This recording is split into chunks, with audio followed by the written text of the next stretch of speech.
Bonjour à tous. Le président de la République a donc quitté la Martinique pour la Guadeloupe, François Hollande, qui en ce 10 mai, qui est la journée nationale de commémoration de la traite et de l'abolition de l'esclavage, eh bien, il va inaugurer à Pointe-à-Pitre un lieu de mémoire unique en son genre. Nicolas Lemarinier et Vincent Pifteau. C'est le plus grand centre au monde consacré au souvenir de l'esclavage. Le Memorial Act, 7000 m², sera inauguré dans quelques heures par le président François Hollande. L'édifice a été construit dans un quartier populaire de Pointe-à-Pitre. Les habitants sont partagés entre la fierté et les interrogations.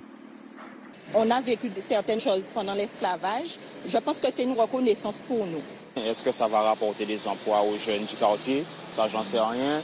Est-ce que ça va développer Pointe-à-Pitre? Ça, j'en sais rien. Le musée est bâti sur un site symbolique, celui d'une ancienne usine sucrière qui pratiquait le travail forcé au XIXe siècle.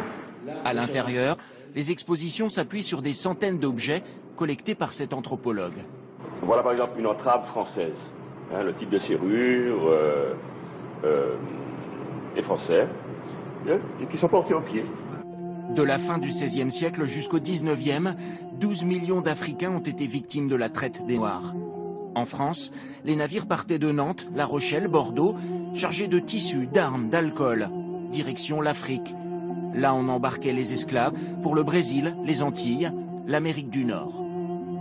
Les bénéficiaires du système esclavagiste sont des individus qui étaient propriétaires de terres dans les Amériques et qui étaient propriétaires d'esclaves et qui produisaient toutes les denrées coloniales dont l'Europe commence à raffoler au début du XVIIIe siècle. Le sucre, le cacao, le tabac. L'esclavage, aboli en 1848, a été reconnu comme crime contre l'humanité en 2001. Les responsables du Memorial Act veulent en faire un lieu de réconciliation. Et en direct de